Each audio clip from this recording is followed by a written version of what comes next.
எங்கள் இனம் வாழவென்று உங்கள் உயிர் நீர்த்தவர்கள் கல்லறையில் தூங்கும் போதும் எங்களைய எண்ணுவீர்கள்.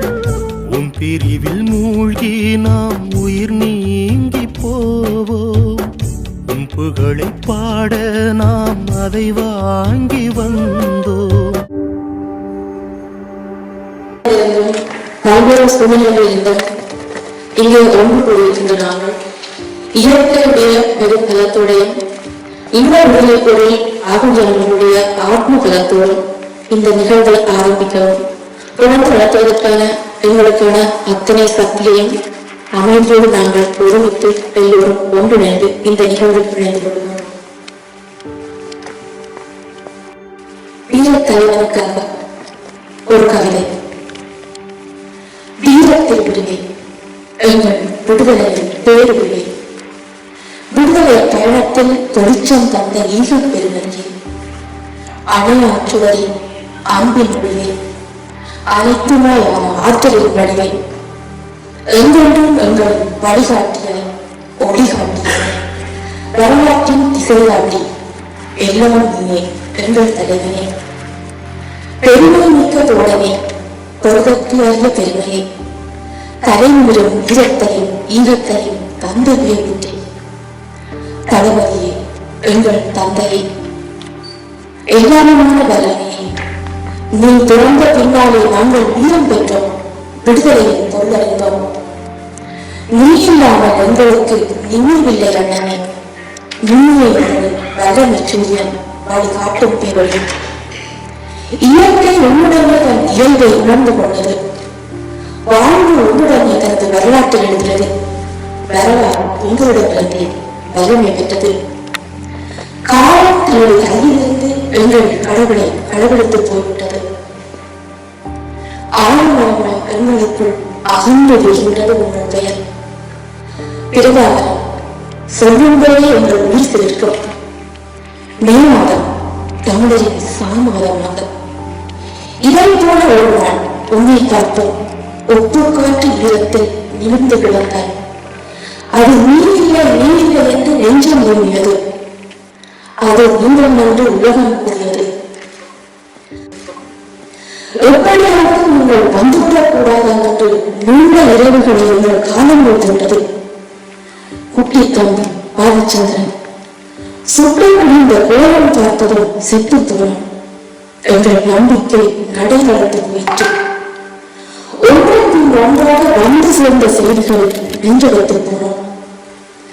உண்மையை ஏற்று ஒரு விதம் என்று உங்களுக்காக ஏற்றுகிறோம். ஆகவே உங்களுக்காக ஏற்றுகிறோம்.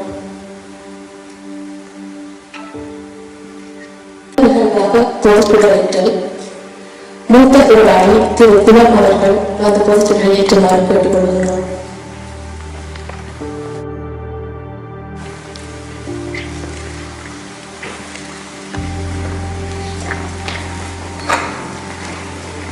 இருவரை காலம் போரிலும் இயற்கை அழுத்தங்களையும் இருந்த மக்களுக்கும் தாழ்வு மண்ணிற்குள் தாங்கள் உணர்வுகளை ஈந்தவர்களுக்கும் இறுதி போரில் மொழிவாய்க்கால் மண்ணிலேயே இறுதிகளை கண்டு காலமாய் மாணவர்களாக இருந்தவர்களுக்கு மக்கள் அனைவரையும் நினைவு கொடுத்து இந்த சுவரை நாம் நினைத்துகிறோம்.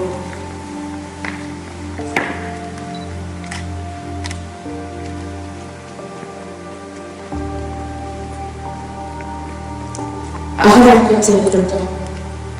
ஒருவருடன் அனைவருக்குமாக மௌனமாக எங்களுடைய வணக்கத்தை தெரிவித்துக் கொள்கிறோம்.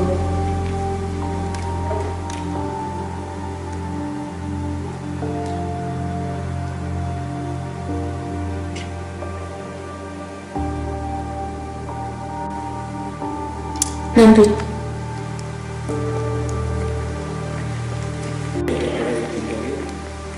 அந்த சூழலினை நேசக்கரம் சாந்தி அவர்கள் ஏற்றி வைப்பார். இப்போது நீ இருந்தால் 27 வயது உனக்கு. 12 வயதில் தோட்டாக்கள் உன்னை துளைத்து விட்டன. துப்பாக்கியையும் தோட்டாக்களையும் நீ பிறந்ததிலிருந்தே அறிந்தவன்தான். அவை காக்கும் கவசங்களாக அவர் கைகளில் இருந்தது. இறுதிப்போர் தருணத்தில் எல்லாம் முடிந்தது பொழுது எம்மை அழித்தவர்கள் கைகளில் இருந்த இறுதி தோட்டாக்களை நீ வாங்கிக் கொண்டாய்.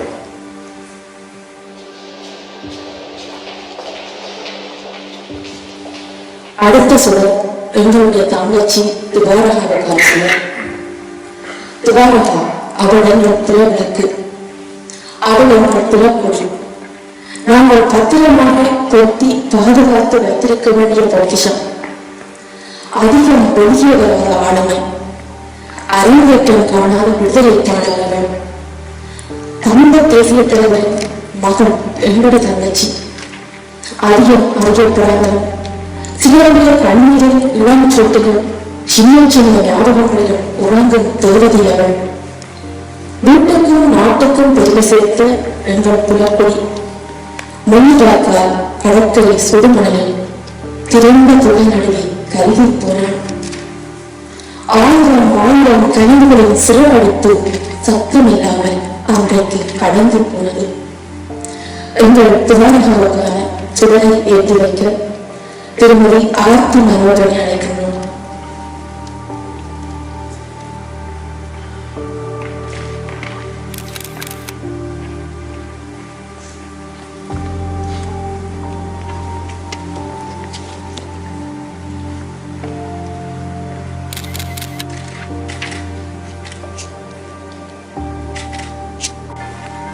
அடுத்து தாண்டி சார்ஸுக்கான சொல்லும்.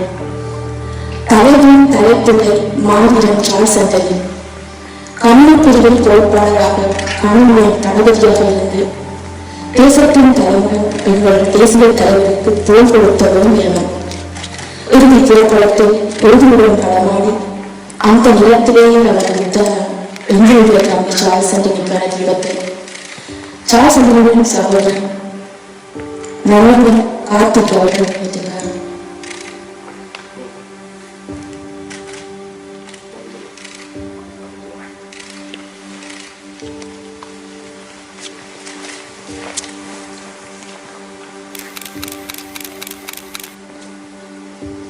அடுத்து எங்களுடைய தேசத்தாய் மதுரைக்கான சுடர் திருமதி மனோகரன் அவர்கள் அந்த சுடரை ஏற்றி வைக்க இருக்கின்றார்.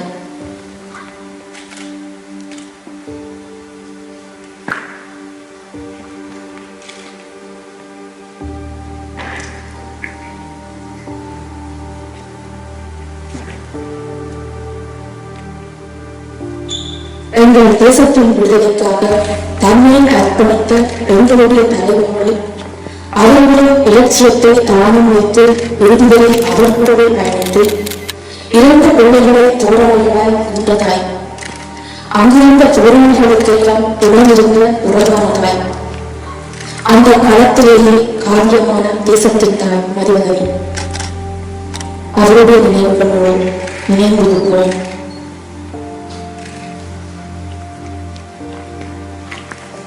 எங்கள் தேசத்தின் தந்தை எங்களுடைய தேசிய தலைவர்கள் சூழலை அவருடைய சகோதரர் மன்னன் அவர்கள் வைத்துள்ளார். எல்லாரும் எழுந்து நின்று அந்த வணக்கத்தை செய்வோம். நாம் நிலவும்.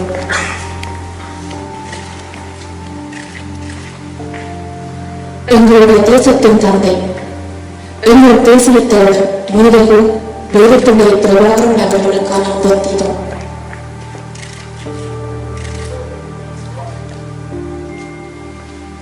எங்களுக்காகவே தன் வாழ்நாள் முழுவதையும் அர்ப்பணித்து எங்கள் மக்களுக்காக எங்களுடைய மண்ணுக்காக எங்கள் எல்லோருக்காகவும் வாழ்ந்த அந்த தலைவனின் நினைவுகளோடு நாங்கள் நினைந்திருக்கிறோம்.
சந்ததி தூங்காது.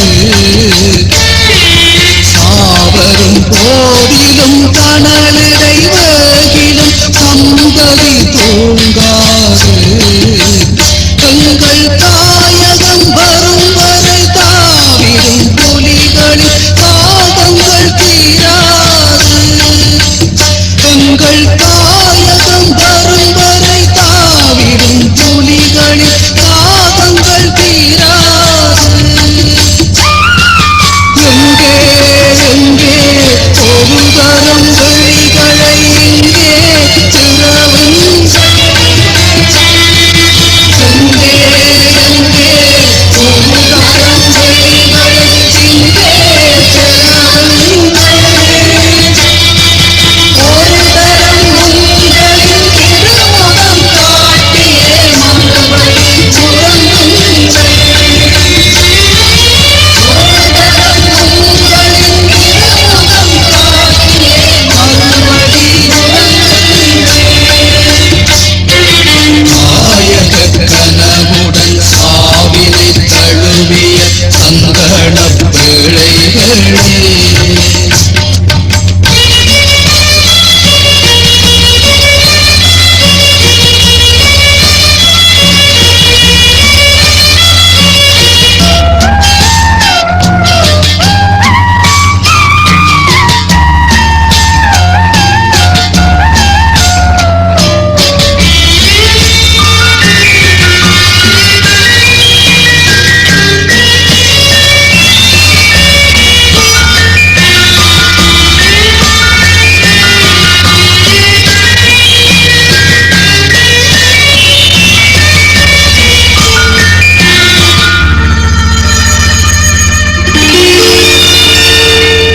உயிர்விடும் வேளையில் உங்களின் வாயது உரைத்தது தமிழீழம்.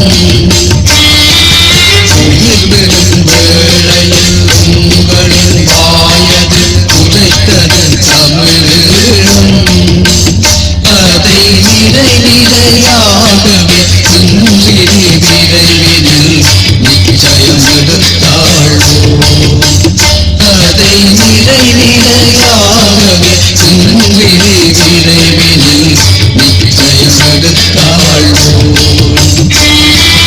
உயிர்விடும் வேளையில் உங்களின் வாயது உரைத்தது தமிழீழம். தலைவனின் பாதையில் தமிழினம் உயிர் பெறும் தனியர சென்றிடுவோம். தலைவனின் பாதையில் தமிழினம் உயிர் பெறும் தனியர சென்றிடுவோம். எந்த நிலை வரும் போதிலும் நிமிடுவோம் உங்களின் நினைவுடன் வென்றிடுவோம். எந்த நிலை வரும் போதிலும் நிமிடுவோம் உங்களின் நினைவுடன் வென்றிடுவோம். எங்கே எங்கே ஒரு தரம் விழிகளை இங்கே திறவுங்கள். எங்கே எங்கே ஒரு தரம் விழிகளை இங்கே திறவுங்கள். ஒரு தரம் உங்களின் திருமுகம் காட்டியே மறுபடி உறங்குங்கள். ஒரு தரம் உங்களின் திருமுகம் காட்டியே மறுபடி உறங்குங்கள்.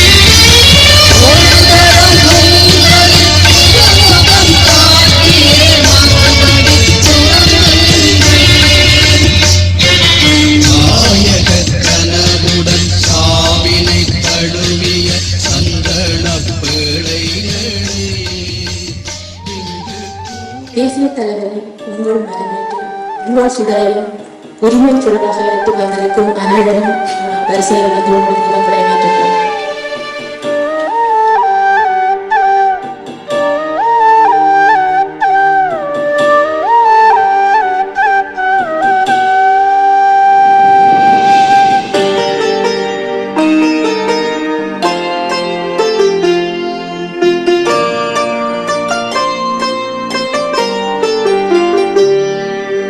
நிலவொழுகும் அழகிரவு நினைவெல்லாம் உம்பரவு நினைவரசில் நிலைத்திருப்பது நீங்கள்.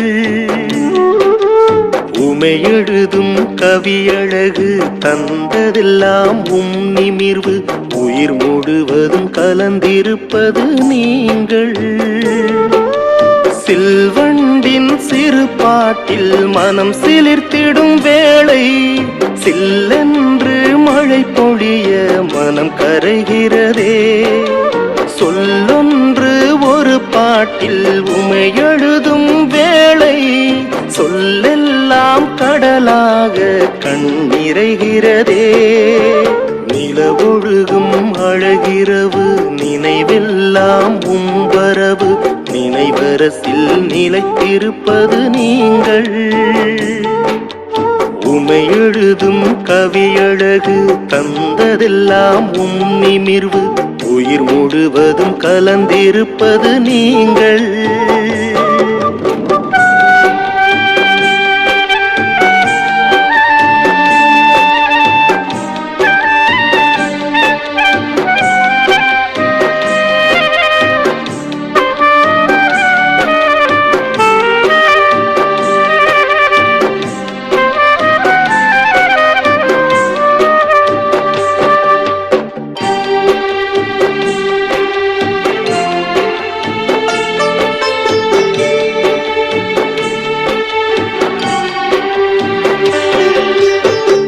எங்கள் இனம் வாழவென்று உங்கள் உயிர் நீர்த்தவர்கள் கல்லறையில் தூங்கும் போதும் எங்களைய எண்ணுவீர்கள். உன் பிரிவில் மூழ்கி நாம் உயிர் நீங்கி போவோம். உன் புகழை பாட நாம் அதை வாங்கி வந்தோம். எங்கள் உயிர் சொந்தங்களே நீங்கள் எங்கள் பிள்ளைகளே. மகனாய் மகளாய் எமக்குள்ளே வாழ்வீர்கள். மலராய் மணமாய் எமை நீங்கள் ஆழ்வீர்கள். நில ஒழுகும் அழகிரவு நினைவெல்லாம் உம்பரவு நினைவரசில் நிலைத்திருப்பது நீங்கள்.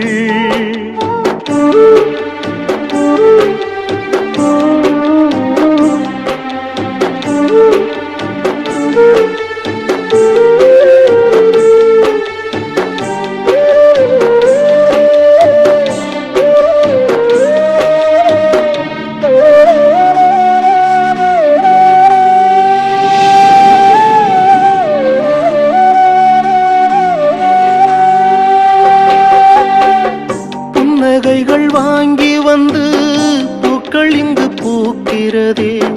செங்குருதி சேர்ந்து வந்து புலிக்கொடி சிவக்கிறதே.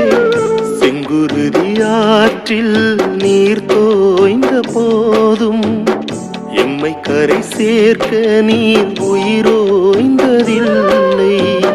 காற்று இன்றி ஏதுமில்லை காற்றை போல நீங்கள் என்போம். தவமாய் வரமாய் நாங்கள் பெற்ற வல்லமையே உறவாய் உலகாய் எமை நீரே ஆழ்வீர்கள். நில ஒழுகும் அழகிரவு நினைவெல்லாம் உம்பரவு நினைவரசில். எங்கள் உயிரா எங்கள் உறவாய் எங்கள் அடையாளங்கள் நேசித்தவர் நீதகு பேருக்குள்ள திருவாக்கும் அவர்கள். நாடுகளில் நீங்கள் என்று வாழாமல் நாடு தேவென்று வாழுங்கள் என்று தன்னுடைய எண்ணத்தை வெளிப்படுத்தி தன்னுடைய வாழ்க்கையும் அப்படியே எங்களுக்காக வாழ்ந்து காட்டிய மனிதர். இறுதி போர்க்காலத்தில் களத்தில் வீரமிடம் என்று போராடி தானும் தான் வளர்த்த தலைவர்களும் போராளிகளும் தன் வாழ்க்கை துணையும் தன்னுடைய பிள்ளைகளும் மக்களும் என அங்கேயே மடிந்து போனார் என்பது உண்மை. அந்த தலைவனின் நினைவுகளோடு முதலாவது நினைவுரையை ஆற்றுவர்கள் சமூக செயற்பாட்டாளரும் ஆய்வாளரும் ஆன நிலா அவர்.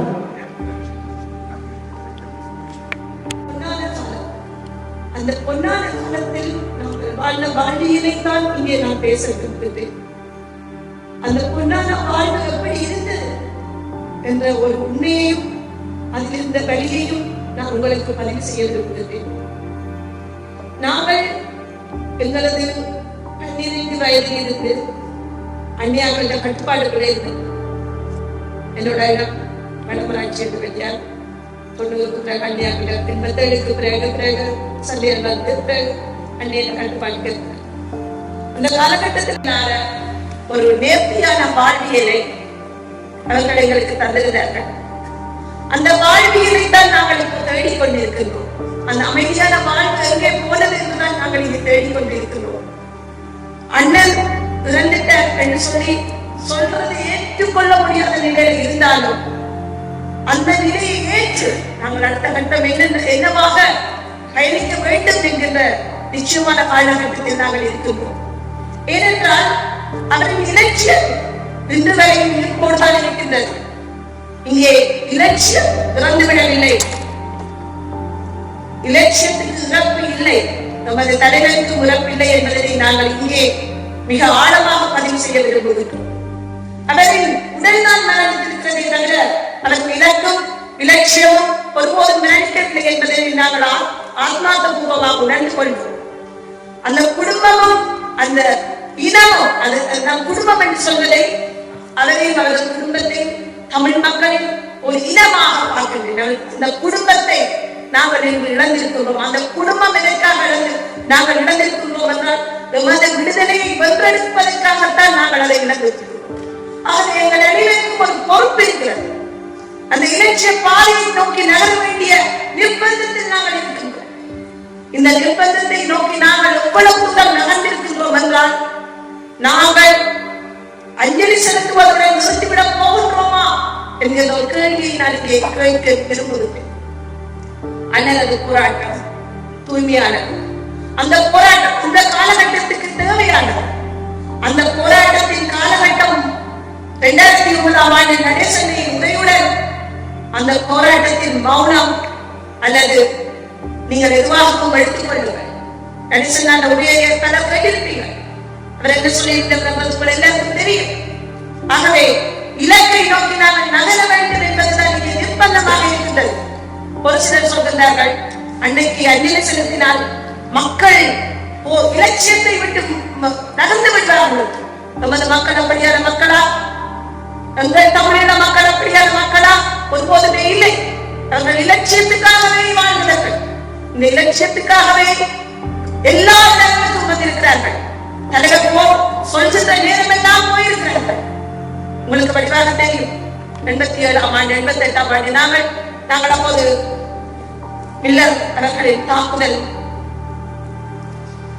அந்த தாக்குதலின் போது நாங்கள் ஓடுகின்றோம். அந்த தாக்குதல்களை அந்த மக்கள் ஓடி போனாலும் திரும்பி வந்து இந்த இலட்சியத்துக்காகவே போராடினார்கள். கண்டுபிடிக்கப்பட்ட மில்லரின் அர்ப்பணிப்புடன் தொடங்கிய இந்த போராட்டம், அதற்கு முன்னாலே போராட்டங்கள் மிக மூச்சியாக எழுந்திருந்தாலும் அங்கே எந்த ஒரு போராட்டத்தையும் போராடியை நாங்கள் இங்கே தவறாகவோ அல்லது வேறு விதமாக கூறவில்லை.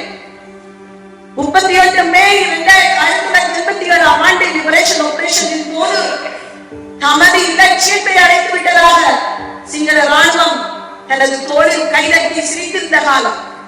40,000க்கும் மேற்பட்ட மக்கள் இடம்பெயர்ந்த காலம். அப்போதுதான் கேப்டன் மில்லரின் அர்ப்பணிப்பு நிகழ்கிறது.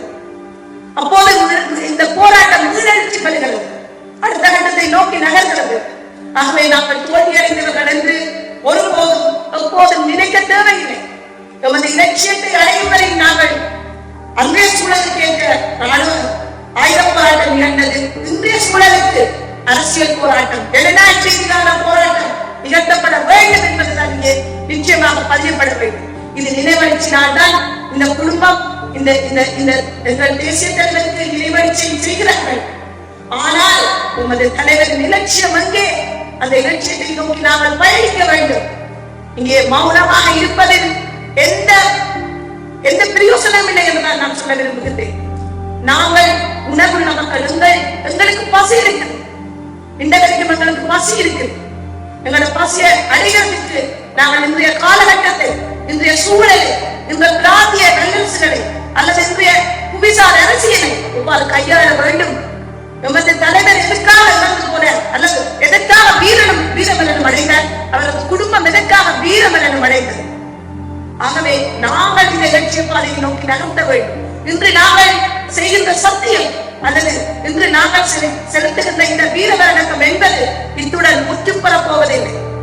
எங்கள் இலட்சிய பாதையை நாங்கள் வென்றடிக்கும் வரை, ஜனநாயக ரீதியில் நாங்கள் நமது இலக்கை அடையும் வரைக்கும் நாங்கள் போராட வேண்டும் என்பதுதான் இங்கே மிக ஆழமாக பதியப்படுகிறது. ஒவ்வொரு தமிழர்களின் நெஞ்சில் கலந்து வாழ்கின்ற இன்று நாங்கள் கிட்டத்தட்ட 15 லட்சம் பேர் உலகமெங்கும் கலந்து வாழ்கின்றோம். இங்குள்ள உலக நாடுகளில் அல்லது நாங்கள் வாழ்கின்ற நாடுகளுக்கு எங்கள் வாக்குகள் தேவைப்படுகிறது. இந்த வாக்குகளை வைத்து, இந்த வாக்கு என்ற ஆயுதத்தை வைத்து நாங்கள் எவ்வாறு எங்கள் இலட்சிய பாதையை நோக்கி நகர்த்த முடியும் என்று ஒவ்வொருத்தரும் சிந்திக்க வேண்டிய காலகட்டத்தில் நாங்கள் இருக்கிறோம். நாம் இங்கே நினைவஞ்சலி செலுத்திவிட்டு மௌனமாக அடுத்த நவம்பர் மாதத்துக்கு அடுத்த நினைவஞ்சலி செலுத்துவதற்கு நாங்கள் தயாராக கூடாது. அதுக்காக ஒரு தலைவர் வீரமரணத்தை தடவவில்லை என்பதை நாங்கள் புரிந்து கொள்வோம். இங்கே சிலர் கருத்துக்கள் இருக்கிறது, அஞ்சலி செலுத்தினால் இலட்சியம் மறந்து விடுவேன். இது எங்கள் மக்களை மிக மோசமாக அல்லது எங்கள் மக்களின் இலட்சியத்தை மிக கீழ்த்தரமாக கருதுகின்ற ஒரு செயல்பாடாக நான் பார்க்கிறேன். ஆகவே இங்கே இந்த அளவு பேர் திரண்டு வந்தது என்பது நிச்சயமாக சத்தியமாக எமது தேசிய தலைவர் மீதும் அவரது குடும்பத்தின் மீதும் தீராத கற்றுக்கொண்ட மக்களை நான் இங்கே பார்க்கின்றேன். இலட்சியத்தை பார்க்கின்றேன். அந்த இலட்சிய நெருப்பை உங்கள் ஒவ்வொருத்தர் கண்ணிலும் பார்க்கின்றேன். நாங்கள் இங்கே வரும் ஒரு இலட்சியமற்ற மனிதர்களாக வாழ்கின்றோம் என்று நாங்கள் சொல்லக்கூடாது. ஒரு யுத்தம் என்பது தோல்வியை வெற்றியை தருவது. ஆனால் இலட்சியம் ஒருபோதும் வெற்றியை தோல்வியை பார்ப்பதில்லை. இலட்சிய பாதை வெற்றியை தோல்வியை காண போவதில்லை. இந்த மக்களின் பலம் அங்கேதான் இருக்கிறது. தமிழ் மக்களின் பலம் என்பது மிக மிக உன்னதமானது. அந்த பலத்தை நாங்கள் இங்கே நிரூபித்திருக்கின்றோம். நமது மதிப்புக்குரிய மனோகரன் அண்ணாவின் குடும்பம், எனக்கு அவர்களை இன்றுதான் தெரியும், நான் நேரடியாக அவர்களை பார்த்ததில்லை. எங்கள் தம்பிக்கு எங்கள் தேசிய தலைவர் பாலச்சந்திரன் அவர்களுக்கு அவரது சேரின் மனோகரன் பாலச்சந்திரன் நீங்க புரிந்து கொள்ள வேண்டும். எவ்வளவு தூரம் ஒரு விருப்பமும் மரியாதையும் பற்றும் பாசமும் இருந்திருந்தால் தனது கடைசி மகனுக்கு மனோகரன் பாலச்சந்திரன் என்ற பெயரை எமது தேசிய தலைவர் சூட்டி இருப்பார்.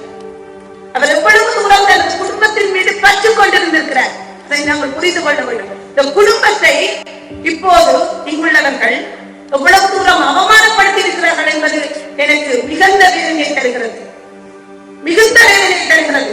உண்மையை சொல்பவர்களை முடக்கி ஒடுக்கி அடித்து நொறுக்கி இப்படி செய்யக்கூடாது. நாங்கள் சத்தியத்தின் பால் வளர்ந்த மக்கள், சத்தியத்துக்காகவே வாழ்ந்த மக்கள். இங்கே இந்த பாட்டு போகின்ற போது அதிலே தெளிவாக ஒரு விடயத்தை கூறியிருந்தார்கள். அவர்கள் சிறக்கின்ற ஒவ்வொரு கடத்திலும் அவர்கள் தமிழீழத்தின் நினைவுகளுடன் தான் வந்தார்கள். ஆகவே தேசிய தலைவர்கள் விருமரணத்தை தழுவுகின்ற போது கூட அவரது இறுதி மனதில் இந்த தமிழீழம் என்கிற ஒரு நெருப்புத்தான் மத்தி எரிந்து கொண்டிருக்கு. ஆகவே அவரது வீரமரணத்தை நாங்கள் மதித்து அவருக்கு அவருடைய குடும்பத்துக்கு நன்றி செலுத்துவதுடன் எமது போராட்டத்தை நாங்கள் நிறுத்திவிடக் கூடாது. நாம் எமது இலட்சியத்தை வென்றெடுப்பதற்காக இன்றைய சூழ்நிலையை எவ்வாறு கையாள வேண்டும் என்பதனை நாங்கள் மிக ஆழமாக தெரிந்து ஒவ்வொரு தனி மனிதன் எங்கள் எதுவாக்கும் அந்த பொறுப்பு இருக்கிறார். நான் இங்கே என்னுடைய 18 வயது 19 வயதில் புலம்பெயர்ந்து வந்துவிட்டேன். ஆனால் எனக்கு ஏன் இப்போதும் அந்த இலட்சியத்தை நோக்கி நாங்கள் பயணிக்க வேண்டும் என்கின்ற வரி இருக்கிறது என்பதை நீங்கள் புரிந்து கொள்ள வேண்டும். ஏனென்றால் எங்களுக்கு ஒரு குற்ற உணர்வு இருக்கிறது. எங்கே 5 லட்சம் பேரும் அந்த மக்கள் இறக்குகின்ற போது நாங்கள் 5 லட்சம் பேருக்கு கிட்ட ஜூகேல நின்று பாடி நாடாளுமன்றத்துக்கு முன்னாடி நின்று சத்தம் போட்டுனாங்க. எங்களுக்கு அந்த கதவை திறக்க இல்லாம போயிடுச்சு. நாங்கள் கதவை அடித்து உடைக்க முடியாம போயிடுச்சு. ஏனென்றால் நாங்கள் அரசியல் ரீதியாக அதை நகர்த்தலையோ நாங்கள் கத்துக்கிற உடல்களுக்கு கதவை திறக்க வேண்டிய ஒரு மாபெரும் கவலை இருந்தது. ஆனால் இப்போது எங்களுக்கு அந்த கால சூழல் வந்து அமைந்திருக்கிறது. இந்த சூழலை நாங்கள் எங்களுக்கு சரியாக பயன்படுத்த வேண்டும். இந்த சூழலை பயன்படுத்தி எமது தமிழீழ இலக்கை அடைவதற்கான அரசியல் ரீதியாகவும் ஜனநாயக ரீதியாகவும் எமது போராட்டங்களை முன்னெடுத்து செல்ல வேண்டும். அதைத்தான் நாங்கள் அப்போதுதான் எமது தேசிய தலைவர் அவரது குடும்பத்திற்கும் நாங்கள் செய்கின்ற மிகப்பெரிய அர்ப்பணிப்பும் அந்த குடும்பத்தை நாங்கள் உண்மையாக நேசித்தோம், உண்மையாகவே சத்தியமாகவே தமிழீழ மக்களை தமிழீழ தேசிய தலைவரை நாங்கள் நேசித்தோம், நேசித்துக் கொண்டே இருக்கிறோம் என்பதற்கான அர்த்தமாக அது இருக்கும். அதனை விடுத்துவிட்டு வரும் கோஷங்கள், வெற்றி கோஷங்கள் என்பது கற்பனைவாதம். இந்த கற்பனைவாதத்திலிருந்து நாங்கள் வெளியே வர வேண்டும். சத்தியத்திற்காக போராட வேண்டும், உண்மைக்காக போராட வேண்டும். போராளிகள் என்றால் எனக்கு மாபெரும் மரியாதை உண்டு. அவர்களுடைய ஒழுக்கத்தை யாரும் கேள்வி கேட்க முடியாது. அவ்வாறுதான் அந்த கட்டமைப்பிற்கு அனைவரும் வழங்கப்பட்டார்கள். அவர்கள் மீதுள்ள பற்றும் விசுவாசமும் பாசமும் அன்பும். எனக்கு 18 வயதுல வந்து எனக்கு ஏன் இந்த போராட்டத்தில் இவ்வளவு பெற்றிருந்தால் நான் பார்த்தவர்கள் அப்பா தான் இருந்தார். அண்ணன், நக்கா, தங்கை, தம்பி அப்படித்தான் கலைத்தார். எங்களை நாங்கள் பள்ளிக்கூடத்துக்கு போகின்ற போது எங்களுக்கு மீட்டிங் வைக்கிறதுக்கு வருகிறோம். அவர்களை பார்த்தா எங்களுக்கு ஆசையா இருக்கு. இவ்வாறுதான் நாங்கள் அவர்களை கண்டு வந்தோம்.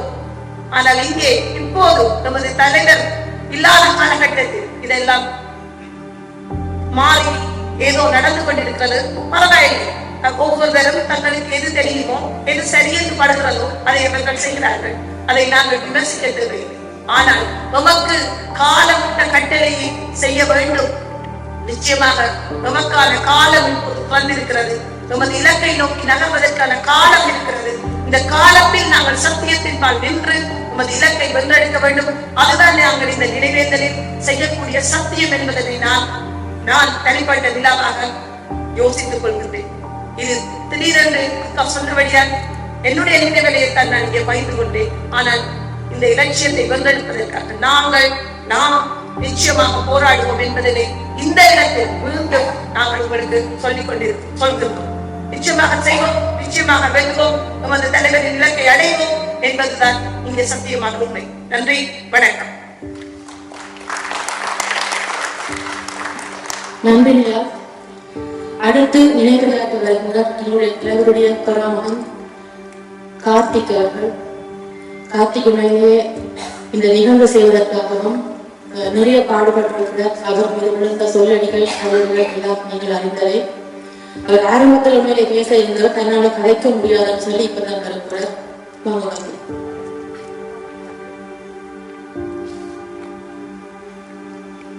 அன்பிற்கும் மதிப்பிற்கும் உரிய தமிழ் மக்களே, இது சித்தப்பா சொல்லி துவங்குற வாசகம். அதுதான் நான் கரகாலமா இப்ப எழுதி கொண்டு வர்றேன் எனது முகநூல்ல.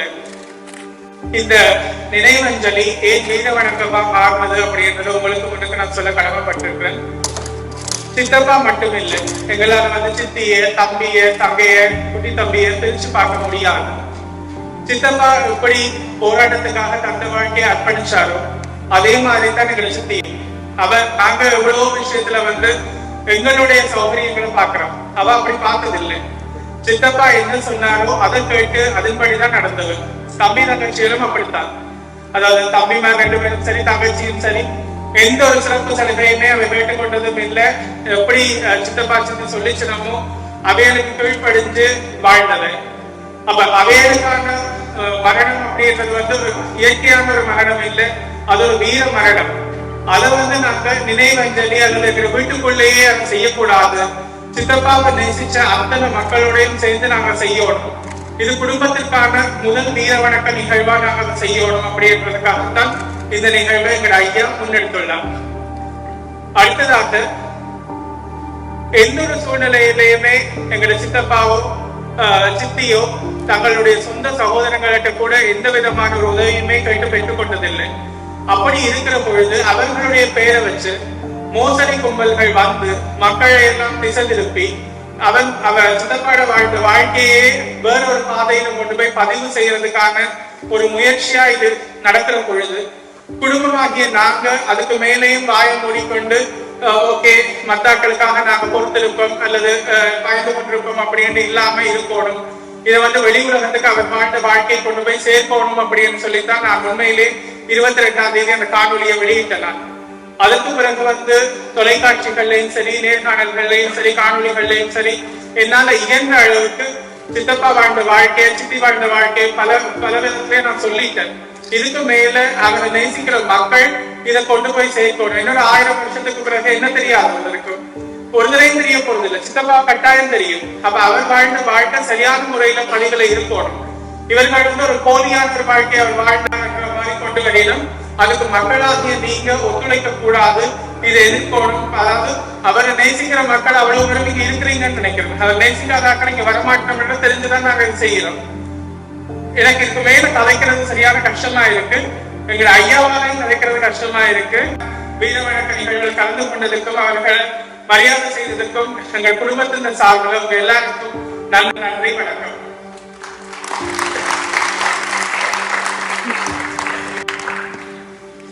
நன்றி கார்த்திக். அடுத்து நினைவுரையை வழங்க வருகிறார் திரு தயாமோகன் அவர்கள். சென்று தங்கள் இந்த வாழ்விற்களை இணைந்து இந்த வீரவணக்க நிகழ்வில் ஒன்று கூடியிருக்கின்ற மக்கள் அனைவரும் முதல் கண்டு வணக்கத்தை தெரிவித்துள்ளோம். எங்கள் தலைவரின்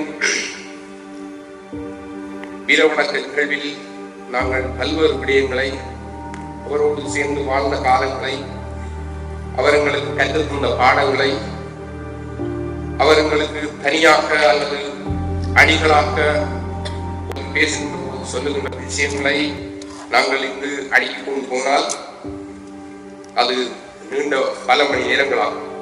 ஆகவே இந்த இறுதி போயின் காலங்களில், அதாவது 2008ஆம் ஆண்டு இறுதி காலங்களில் எங்கள் அணியினர் இதில் சிலர் இருக்கின்றார்கள். ரவி அல்ல, துளசி செல்வன் போன்றவர்கள் இருக்கின்றார்கள். எங்களுக்கு ஒரு திரைப்படத்தை காண்பித்தார். ஒரு ஒன்றுகூடல் முடிந்த பின்னர் அனைவரும் இந்த திரைப்படத்தை பார்ப்பதற்கு நீங்கள் செல்லுங்கள். இந்த திரைப்படத்தில் நடப்பது போன்று நடக்கும் என்பதை மனதில் வைத்துக் கொண்டு எல்லோரும் கடமையாக. அப்போது நாங்கள் படத்தை பார்த்துவிட்டு, அந்த திரைப்படத்தை பார்த்துவிட்டு எங்களுக்குள்ளே கூடி கதைத்தோம். இது நடக்கக்கூடிய விஷயமா, இதை எப்படி சொல்லிவிட்டு செல்கிறார் என்பது போல நாங்கள் எங்களுக்கு கலந்துரையாடிவிட்டு நாங்கள் இருந்து சென்றோம். பின்னர் என்னை ஒரு இடத்துக்கு அனுப்புவதற்காக என்னுடைய உடல்நிலை தொடர்பாக என்னுடைய வைத்தியர் தலைவரிடம் கூறியதன் பின்னர் என்னை அழைத்து, நான் செல்ல போகின்ற பாதை என்பது மிகவும் கடினமானது, நான் சென்று சேர வேண்டிய இடத்திற்கு 35 நாட்களுக்கு மேல் மலை, காடு, ஆறுகள் என கடந்து செல்லக்கூடிய சூழலிலும் இருப்பதனால் என்னை கூப்பிட்டு தனியாக கூப்பிட்டு கலைக்கும்போது, உன்னால் முடியுமா, நடந்து செல்ல முடியுமா என்கிற கேள்விகளை கேட்கும்போது பல விடயங்களை என்னோட கதைத்த ஞாபகத்தில் இருந்து நான் அதை தொடர்ந்தேன். அவர் பேசுகின்ற போது எல்லோருக்குமே தெரியும், உலகத்தில் உள்ள அத்தனை மக்களுக்கும் தெரியும், உலகத்தில் உள்ள இந்த உலக நாட்களின் பிரதானமான புலனாய்வாளர்களுக்கு எல்லாருக்குமே தெரியும் தலைவர்கள் தீர்க்கதரிசி. ஆனால் அவர் கூறிய விடயங்கள் இந்த திரைப்படத்தை பார்க்க சொல்லிவிட்டு அதற்கு நடந்த சம்பவங்களில் உண்டாக என்னை கூப்பிட்டு கதைத்து அறுப்புகின்ற போது ஒரு விடயத்தை சொன்னார். நான் நடக்க முடியும் என்ற போது நான் என்னால் முடியும் என்று சொல்லி சொன்னேன். அப்போது சொன்னார், நீ செல் தம்பி, இங்கு பலருக்கு விளங்குகின்ற இந்த போரினுடைய கடுமை, இந்த போரினுடைய சூழல் விளங்கவில்லை. பலருடைய வீட்டு வாசலில் செல்வத்து விழுகின்ற போதுதான் அவர்களுக்கு புரியும் நான் எதை சொல்லுகின்றேன், எதை செய்ய வேண்டும் என்று சொல்லி. அப்போது நீ செல்கின்ற வாரம் நான் வழங்குவதற்கு தயாராகிறேன் என்கின்ற கருத்தை சொல்லி என்னை வழி அனுப்பி பேசுவதற்கு அவரோடு இருந்து உணவர்கள் செல்வேன். இப்படி 2008ஆம் ஆண்டு இறுதி பகுதியிலிருந்து இந்த போர் முடியும் வரைக்கும் நாங்கள் இருந்த காலங்களில் அவர்களுடைய தொடர்பாளர்கள் ஊடாக எங்களுக்கு செய்திகள் அனுப்புகின்ற போது அல்லது எங்களுடைய செய்திகளை நாங்கள் பரிமாறுகின்ற போது பல விடயங்களை பேசியிருந்தோம். இந்த சூழலில் தான் இந்த இறுக்கமான சூழலும் இந்த போர் முடிவுக்கு வரக்கூடிய சூழலும் வருகின்றது என்பது தெரிந்த போதுதான் அந்த படம் பார்க்க சொன்ன கதையும், இங்கு இருப்பவர்களின் வீட்டு வாசல்களில் செல் விழுகின்ற போது யோசிப்பார்கள் என்று சொன்ன விஷயமும் அப்போதுதான் எங்களுக்கு இன்னைக்கு தெரிந்தது. அப்படி எங்களுடைய தலைவர் இந்த போர் எப்படி முடியும் என்பதை முன்பே தீர்மானித்தார். பல விடயங்களை பல பேரிடம் பேசி பலரை பல இடங்களுக்கு அனுப்பி இந்த போருடைய அடுத்த கட்டத்தை, தமிழர்களுடைய விடுதலை போரின் அடுத்த கட்டத்தை, அதாவது 1000 போர் அல்ல, பல விதமான போரை கொண்டுதான் இந்த விடுதலையை வெல்ல முடியும் என்பதை தீர்மானித்தவர் பல பேரை பல இடங்களில் அனுப்பியிருந்தார். ஆனால் அவர்களுடைய வீரச்சாவு நிகழ்ந்ததன் பின்னர் பல திசைகளில் பிரிந்தார். அவர்களுடைய வீரச்சாவு நடந்துவிட்டது, அதை அறிவிக்க வேண்டும் என்பதை களத்தில் இருந்தவர்கள் எங்களுக்கு சொன்னார். களத்தில் இருந்த தளபதியை சொன்னார்.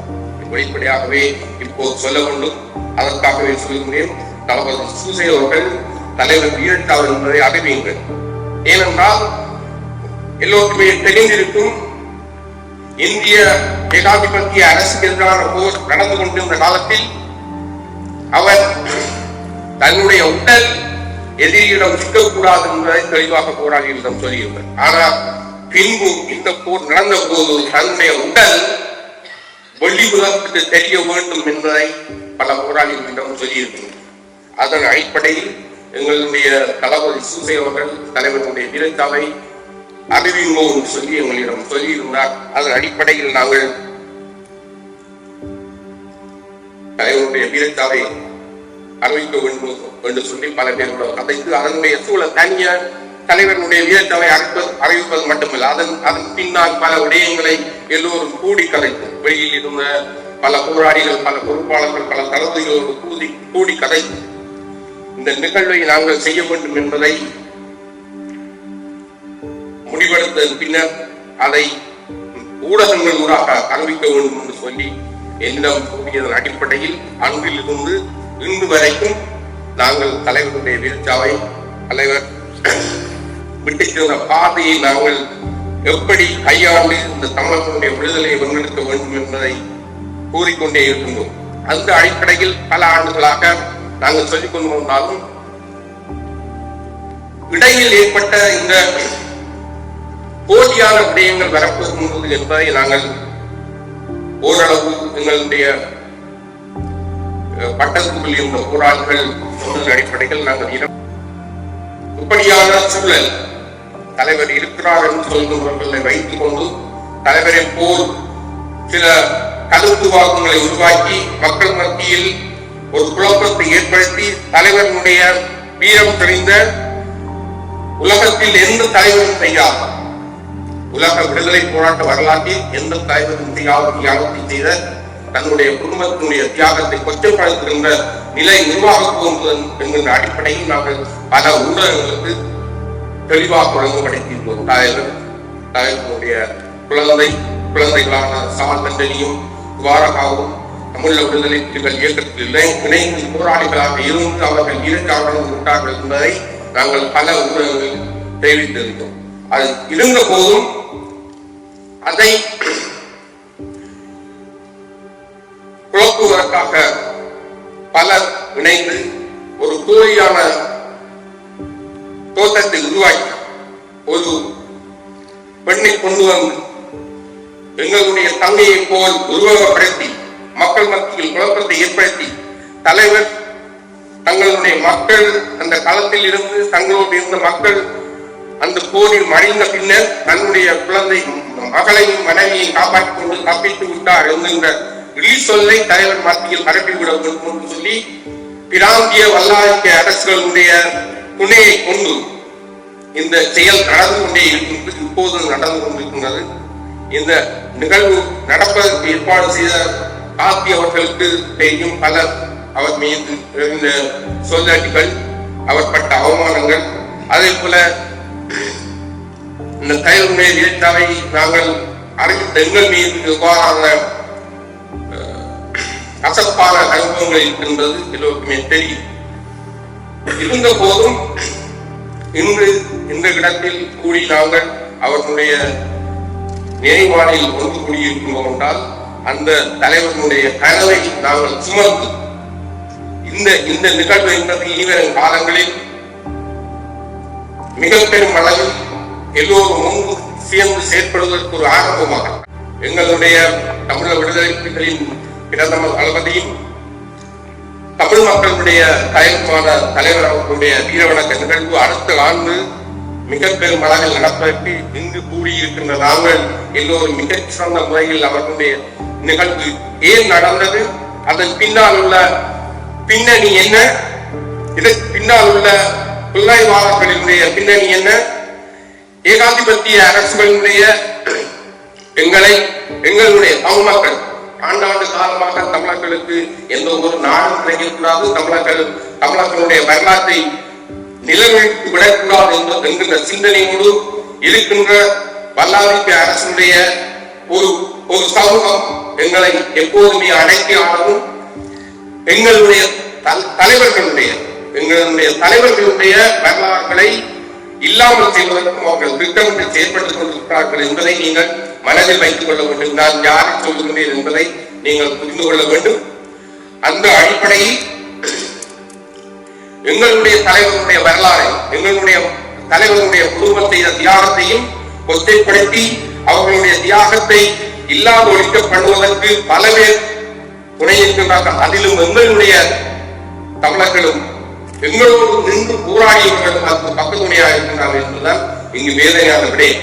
ஆகவே இதை எல்லாவற்றையும் கடந்து யார் மீதும் யாரும் குற்றம் சுமத்தாமல் நாங்கள் அடுத்த கட்டத்தை நோக்கி நகர்வதற்கு இது ஒரு முதல் படியாக, முதல் புள்ளியாக எடுத்துக்கொண்டு அடுத்தடுத்த ஆண்டுகளில் நாங்கள் எல்லோரும் ஒன்று சேர்ந்து தலைவருக்கும் தலைவர் பல இடங்களில் குறிப்பிட்டிருக்கின்றார்.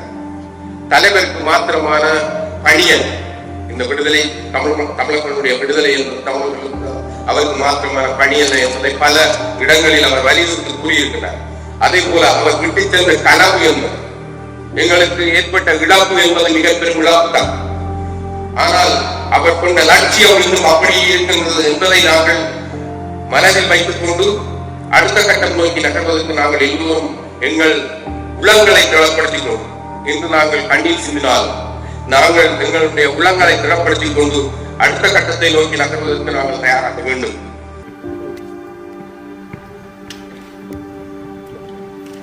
எங்கள் தேசத்தின் தலைவனின் வீரமரணத்தை 15 ஆண்டுகள் கழித்து தீபமேற்றி நினைவு கூறும் இந்த வேளையில் 15 ஆண்டுகளை இந்த தமிழினம் தொலைத்துவிட்டது. இந்த தொலைத்துவிட்ட இந்த 15 ஆண்டுகளை மீட்டெடுப்பதற்காக மீண்டும் ஒரு முறை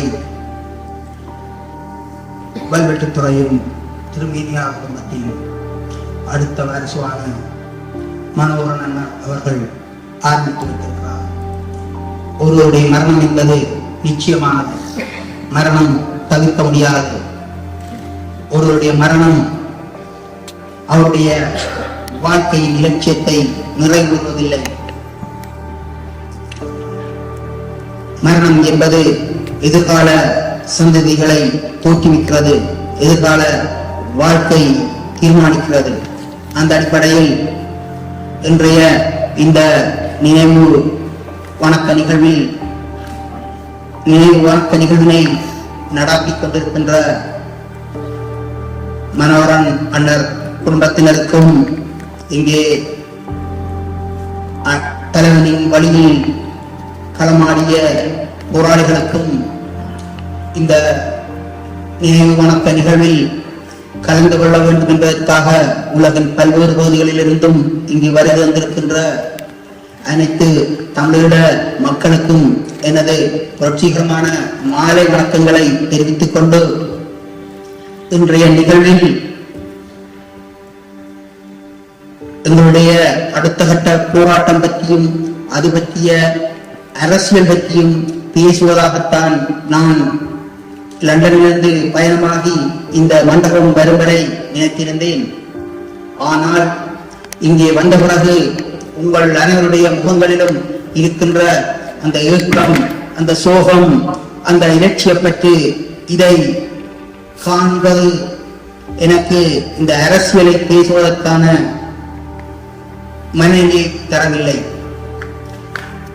இந்த வரலாற்றைத்தான் நான் பேச வேண்டிய சூழ்நிலையில் தள்ளப்பட்டிருக்கிறேன்.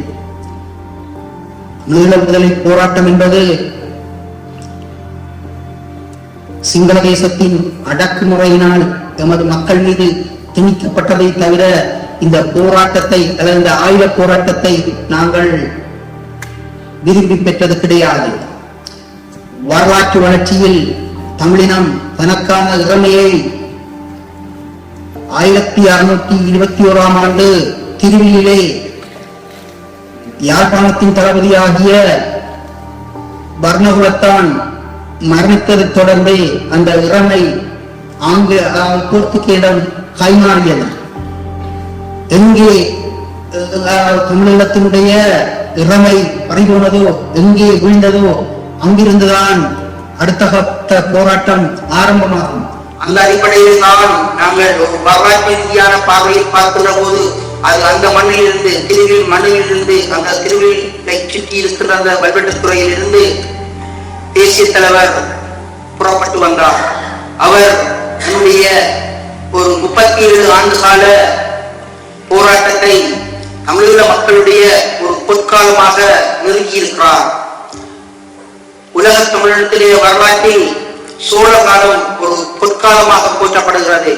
அது அரசியல் வரலாற்றிலும் சரி, அதனுடைய அதிகார வரலாற்றிலும் சரி, அதனுடைய இலக்கிய வரலாற்றிலும் சரி, இந்த சோழ காலம் என்பது பொற்காலம்.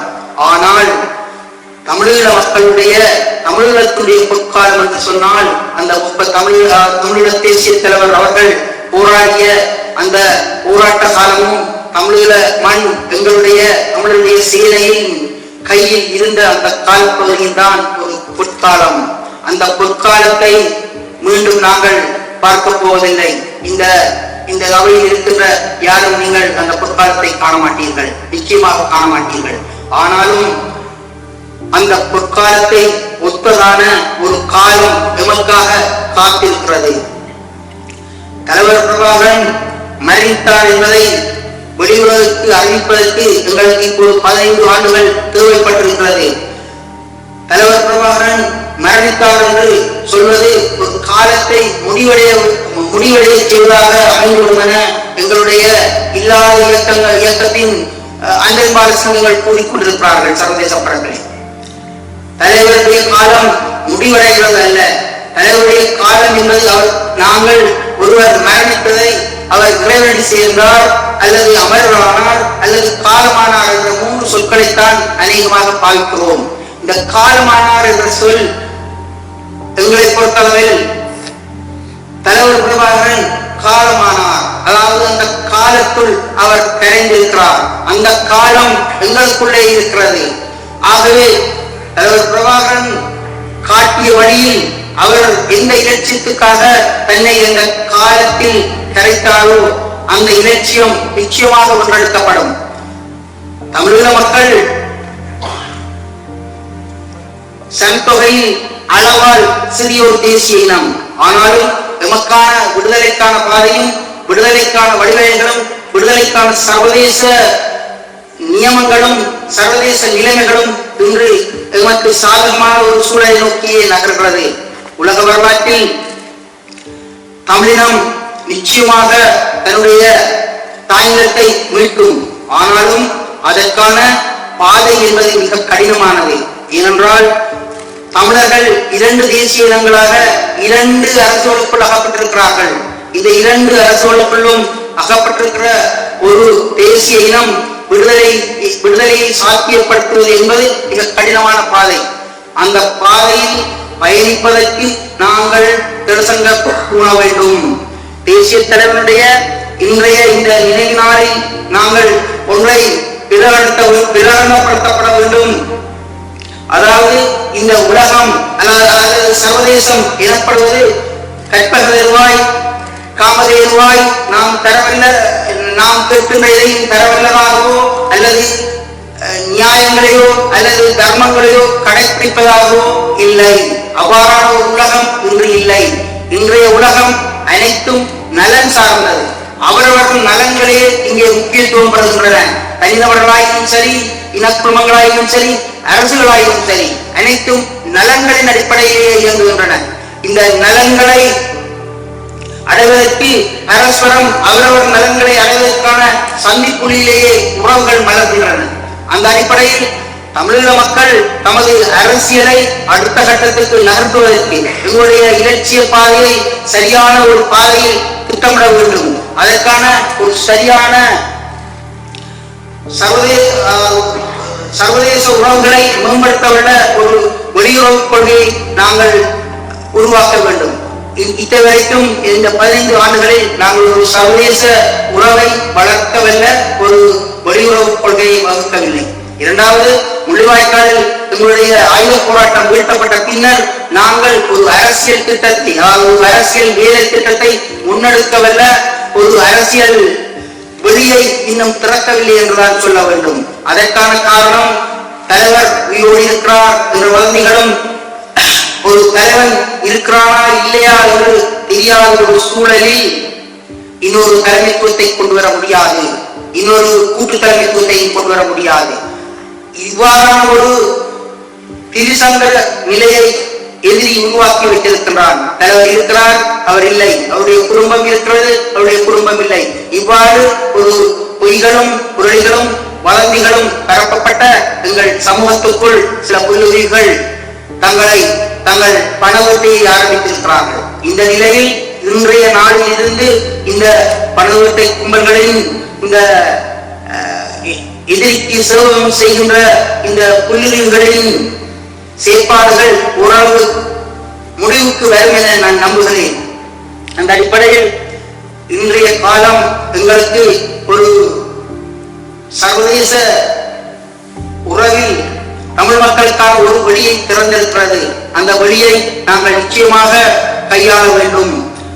இந்து சமுத்திர பிராந்தியத்தினுடைய அரசியல் நிலை என்பது தமிழ் மக்களுக்கு முற்றிலும் சாதகமான ஒரு சூழலை தோற்றுவித்திருக்கிறது. இலங்கை தீவை பொறுத்தளவில் நாங்கள் ஒரு சிறிய தேசிய இனம்.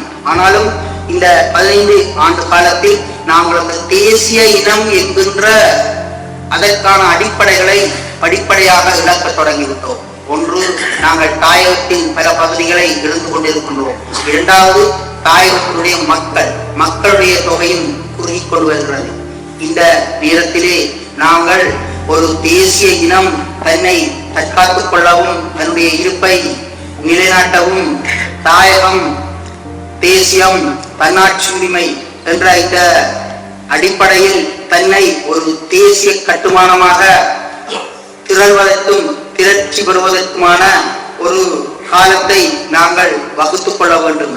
இல்லையே எங்களால் ஒரு தேசிய இனம் என்ற அந்த அந்தஸ்தை கூட நாங்கள் இழந்து கொள்வோம். ஆகவே அன்பான தமிழீழ மக்களே, நாங்கள் எங்களுடைய புலம்பெயர்ந்து வாழ்கின்ற இந்த மக்கள் தாயகத்தினுடைய தாயினத்தையும் அந்த மக்களையும் பாதுகாக்க வேண்டிய பொறுப்பு எங்களிடம் இருக்கிறது. அந்த தாயகத்தை நாங்கள் பாதுகாத்தால் தான் எங்களால் தாயகத்தை மீட்க முடியும். உலக வரலாற்றில் அயர்லாந்து விடுதலை பெற முடியாது, ஏனென்றால் மாறிவிட்டது. அதே போலத்தான் நாங்கள் கிழக்கு மாகாணத்தை எடுத்தால் அந்த நிலையிலே தான் நாங்கள் இங்கே இருக்கிறோம். இதனை நாங்கள் கருத்தில் கொண்டு தாயகத்தை பாதுகாப்பதற்கும் தாயக மக்களை தொடர்ந்து அந்த மண்ணிலே நிலையாக வாழ்வதற்குமான ஒரு சூழலை உருவாக்க வேண்டும். புலம்பெயர்ந்த மக்கள் இலங்கை அரசினுடைய பொருளாதார வல்லமைக்கு மிஞ்சிய ஒரு பொருளாதார வல்லமையுடன் வாழ்கின்றார்கள் என்ற அடிப்படையில் நாங்கள் அந்த தாயக மக்களை பாதுகாப்பதற்கும் நிலைநிறுத்துவதற்குமான அனைத்து வேலை திட்டங்களையும் மிக விரைவாக செய்ய வேண்டும். இது முதலாவது. இரண்டாவது, இன்றைய உலகம் ஒரு பொருளியல் மையத்தில் 2 அதிகார மையங்கள் தோன்றிவிட்டன. அதாவது அமெரிக்கா தலைமையிலான மேற்குலக அதிகார மையமும் சீனா தலைமையிலான இன்னொரு கிழக்குலக மையமும் தோற்றமிட்டு விட்டது. இந்த அதிகார மையங்களுடைய போட்டிக்குள் இந்த இந்து சமுத்திர பிராந்தியம் அகப்பட்டிருக்கிறது என்ற அடிப்படையில் இந்து சமுத்திரத்தினுடைய ஒரு கேந்திர முக்கியத்துவம் வாய்ந்த ஸ்தானத்தில் தமிழீழ நிலப்பரப்பு இருக்கிறது. 2ஆம் உலகப் போரில் இருந்த அந்த கேந்திர தன்மையை தமிழ் மக்களால் நிச்சயமாக அந்த ஆட்டத்தில் வெற்றி பெற முடியும். ஆகவே இன்றைய நாளில் தமிழீழ விடுதலை போருக்காக, தமிழீழ மக்களுடைய விடுதலைக்காக, தமிழீழ மக்களுடைய நலனுக்காக தன்னை அர்ப்பணித்த எங்கள் தேசிய தலைவரின் இந்த முதலாவது நினைவணக்க நிகழ்வில் கலந்து கொண்டிருக்கின்ற உங்கள் அனைவருக்கும் எனது அன்பான வேண்டுகோள், தமிழீழ மக்களினையும் அந்த நிலப்பரப்பினையும் பாதுகாப்பதற்கு உங்களால் என்ன செய்ய முடியுமோ அதனை நீங்கள் செய்ய வேண்டும் என்பதுதான். நாங்கள்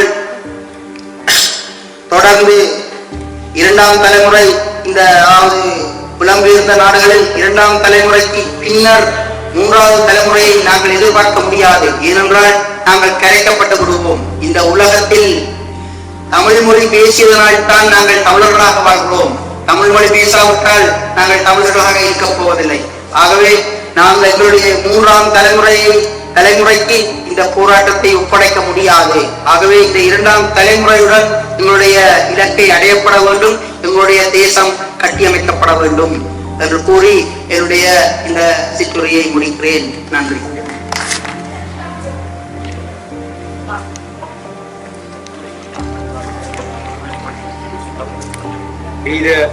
வீரத்தலைவனுக்கும் குடும்பத்தினருக்கும் வீர வணக்கம் மற்றும் வந்திருப்பவர்களும் எங்கள் சொந்தங்கள் எங்களது குடும்ப உறவுகள் எனவே உங்களுக்கு எனது வாசம்.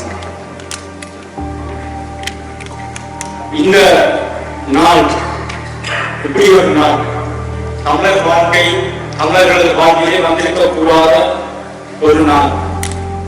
அதிலும் பொறுமையானது அந்த நாளை நாங்கள் எதிர்கொண்டது. உயிரோடு இருந்து அந்த நாளை நாங்கள் எதிர்கொண்டது. நாங்கள் தாங்க முடியாத எவ்வளவோ துயரங்களை நமது போராட்டத்தின் பால் விடுதலையின் மீது கொண்ட கட்சியின் பால் நாங்கள் எவ்வளவோ விலை கொடுப்புகளை எவ்வளவோ துயரங்களை சுமந்து இருக்கிறோம். ஆனால் அந்த துயரங்களுக்கெல்லாம் பெரும் துயராக நாங்கள் இன்று ஒரு குடும்பத்தினரையும் அந்த விடுதலையின் அடிநாளமாக தொடர்பு புள்ளியாக இருந்த தலைவரையும் நாங்கள் இழந்ததை உறுதிப்படுத்தி அவருக்கான ஜீவத்தை ஏற்றி நாங்கள் அனைவரும் அந்த உணர்வுகளே கண்டோம். நான் இங்கே கலைக்கப் போவது மிக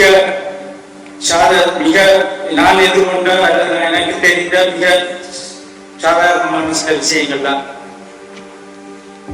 தலைவரது பெரு விழாவுக்கு பின்னர் அந்த விழாவோடு நாங்கள் பார்க்கின்ற போது அவர் கூடவே அவரது விடுதலை பயணத்தில் உடனிருந்து அவரது இலட்சிய பயணத்துக்கு இந்த இடையூறு இல்லாமல் உடனிருந்து பயணித்த எங்கள் அண்ணியை நாங்கள் ஒரு கணம் நினைத்து பார்க்க வேண்டும். எப்படி அவர் தலைவரது விடுதலை பயணத்தின் எந்த விதமான இடையூறோ தளர்வோ அந்த விடுதலை பயணத்தில் ஏதாவது ஒரு குறைநிலை இல்லாத அளவுக்கு அவர் அந்த பயணத்தின் கூடவே இருந்து அந்த தனது பயணத்தை அவர் கூடவே அவர் முடித்து நிறைவு செய்திருந்தார். அதே போலதான் தலைவர் பெற்றெடுத்த பிள்ளைகள். இன்று என்னை கேட்டால் களத்தில் எங்களுக்கு ஒரு நெருக்கடி நிலைமை வந்த போது நாங்கள் ஆயுத கற்பர்கள் நிறுத்தப்பட்டு ஆயுதங்கள் முற்றுமுழுதார்கள் வதைகள் அடைக்கப்பட்ட போது அப்பவே போராட்டம் முடிக்கிறது என்ற ஒரு நிலைமையில, ஏனென்றால் வெடிபொருட்கள் இல்லாமல் யுத்தம் செய்வது என்பது சாத்தியமற்றது. அதுவும் ஒரு மரபு படைக்கு எதிரான யுத்தத்தில் நிச்சயமாக ஆயுத வெடிபொருட்கள் அவசியமானது, உயிர் போன்றது, ரத்தம் போன்றது. அந்த வழி அடைக்கப்பட்ட போது தலைவருக்கு பக்கபலமாக இருந்து ஒரு போராளியாக ஒரு தன்னைக்கு மகனாற்றும் கடமையாக சார்ஸ் சென்னலி கூட இருந்தார். அந்த விஷயம் நிலையங்களுக்கு தெரியாது. சார்ஸ் சென்னலி கடைசி நேரம் சண்டைகளை வழிநடத்தினார் என்ற தகவல் தெரியும். அல்லது ஒரு கணனி பிரிவுக்கு பொறுப்பாக இருந்தார். அது பெயர் தான் கணனி பிரிவு, அது உண்மையில் ஒரு கணனி பிரிவு கிடையாது. அது விடுதலை புலிகளின் வெடிபொருள் தயாரிப்பு நிறுவனம் பொறியியல் துறையும் வெளிமருந்து போன்ற கேர்னல் ராஜு அவர்களால் அடித்தோடுவப்பட்டு அவரது ஆளுகைகள் இருந்த பிரிவுகளையும் ஏனைய புதிய பிரிவுகளையும் சேர்த்து அந்த பிரிவை உருவாக்கியிருந்தார். மென்பொருள் பிரிவு, வன்பொருள் பிரிவு போன்ற பிரிவுகள். அவர் சால்ஸ் என்ற ஒரு போராளி, ஒரு மாவீரனை பிறப்பும் அவனது வளர்ப்பும் அவனது செயற்பாடுகளும் இந்த விடுதலை போராட்டத்திற்காகவே இருந்திருக்கின்றன. அவன் ஒரு போராளியாக இல்லாமல் ஒரு போராட்ட சூழலில் அவர் பிறந்திருப்பதாக இருந்தால் இன்று அவர் ஒரு கூகுளை நிர்வகிக்கக்கூடியவர்களாகவோ அல்லது ஒரு நாங்கள் வியந்து பார்க்கின்ற மிகப்பெரிய புத்திஜீவிகள், அறிவு வல்லுநர்கள் அந்த வரிசையில் இடம்பெறக்கூடிய ஒரு திறன் பெற்ற அத்தனை தகமையும் கொண்டு அத்தனை அறிவு ஞானமும் கொண்டு ஒருவர். ஆனால் போராட்டத்தின் தேவை அவனை விண்வெளிக்கு ஏவுகின்ற ரொக்கெட்டுகளை செய்ய வேண்டியவன் எதிரிக்கு மீது ஏவுகின்ற வெறிகணைகளை செய்ய வேண்டிய நிலைமைக்கு தள்ளியுள்ளது. எத்தனையோ அரிய விஞ்ஞான கண்டுபிடிப்புகள், ஆழ்கடல் கண்டுபிடிப்புகளை செய்ய வேண்டியவனை கடலிலே பயணிக்கக்கூடிய டோபிகோக்களை உருவாக்க வேண்டிய அல்லது அதை வடிவமைக்க வேண்டிய அல்லது வடிவமைப்பவர்களை வழிநடத்த வேண்டிய நிலைமைக்கு அவரை தள்ளியிருக்கின்றது. காலத்தின் தேவை, நாட்டின் தேசத்தின் கனவு என்று பல சால்ஸ் போன்ற பலர் தங்கள் இன்னல்களை ஈட்டம் செய்த போது தங்கள் முழு திறமை தங்கள் வாழ்வை குடித்து போராடிய போது தேசிய தலைவர் எனது குடும்பம் மட்டும் வெளிநாடு சென்று படிப்பது எனது குடும்பத்திற்கான ஒரு எதிர்காலம் வேண்டும் என்றும் இல்லாமல் எவ்வாறு எனது பிள்ளைகளை போன்று நான் நினைத்தவர்கள் முன் சென்ற இலச்சாவடைந்தார்களோ அதே வழியில் தன் குடும்பத்தினரும் இருக்க வேண்டும் என்று சொன்னவர் மட்டுமல்ல செய்யும் காட்டியது. அவனது முழு திறமையும் அவனை சிறு வயதிலிருந்து தெரியும். எனக்கு அவர் தெரிஞ்சவர், என்னையும் அவரை தெரிஞ்சார்கள், எல்லாரும் இருக்கிறீர்கள். அவர் மாணவனாக இருந்த காலத்திலிருந்து அவருடைய நினைவுகள் தெரியும். நாங்கள் முதல் இந்த குடும்பத்தை இன்று நாங்கள் படமா பார்க்கிற இதே நாங்கள் முதல் அல்பா 2 வீலர் மன்னகண்டல்ல இருக்கிற ஆர்பிஜி கமாண்டர்ஸ் இந்த முகாம் இருந்ததுக்கு பக்கத்துல இருந்து ஒரு வெட்ட வழியில நடந்த விளையாட்டு போட்டியில தான் கண்டது. அந்த விளையாட்டு போட்டியில கலந்து கொண்டார்கள் நிறைய படையை சார்ந்தார்கள் இருப்பீங்களா. அப்பதான் நாங்கள் முதல் நாங்கள் போராட்டத்தில் இணைஞ்சு முதல் ஒரு குடும்பத்தை தரிசித்தது அப்பதான். அது நிலவர குடும்பத்தை நாங்கள் தரிசித்ததும் அப்பதான். அந்த குடும்பத்தினரிடம் இருந்த எளிமை, அவர்களிடம் இருந்த கருணை, அதாவது வார்த்தைகள் சொல்ல முடியாது. அவர்கள் நட உடை பாவனை எதிலும் ஒரு வரிப்படி அறிஞ்ச ஒரு போராளியின் தியாகத்துக்கு சற்று முடியாத ஒரு வாழ்க்கைக்கு சொந்தக்காரராக தான் நாங்கள் வாழ்ந்திருக்கிறோம். வண்டியில அவர் ஒரு தேசிய தலைவர் அது குடும்பத்தினர் என்றோ அல்லது இயக்கத்தில் நாங்கள் இயக்கத்தின் அரசாங்கம் தான் நாங்கள் நடந்து கொண்டு இருக்கோம். அப்ப நாங்கள் அதை ஒரு பங்காளர்கள் என்று ஒரு அதை பயன்படுத்தி தாங்கள் ஒரு பகட்டான வாழ்க்கையை வாழவும் கொண்டு வாழாத ஒரு ஆட்கள் இவர். துவாரகா என்ற சொல் எங்க இனத்துக்கு இன்றைக்கு அது ஒரு இதா போச்சு. சண்டு துவாரா சொல்லிட்டோம். எனக்கு அது சொல்லுறதே இல்லை. துவாரகா போலி கிடையாது. போலி துவாரகா இந்த துவாரகா பொது துவாரகா தான் தலைவர் பிரபாகரன் அப்படி ஒரு பேரோ அதே மாதிரி இனத்தில துவாரகா என்பது ஒரு பேர். அது தலைவரின் மகள் என்பதற்காக இல்லை. துவாரகாவோடு பழகியவர்களுக்கு தெரியும், துவாரகாவை பார்த்தவர்களுக்கு தெரியும். துவாரகா என்ற அந்த உருவம் அல்ல அந்த ஆத்மா அல்ல அந்த பிள்ளை எங்கள் தேசத்தின் ஒரு குலவிளக்குமா.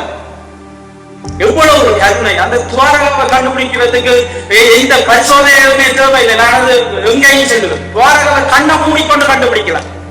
துவாரகா முன்னுக்கு நின்றா எங்க உயிர் சிலிர்க்கும். அதுதான் துவாரகா. ஒரு தாய் 1000 குழந்தைகள் இருந்தாலும் தன் குழந்தையை சரியாக கண்டுகொள்வாள்.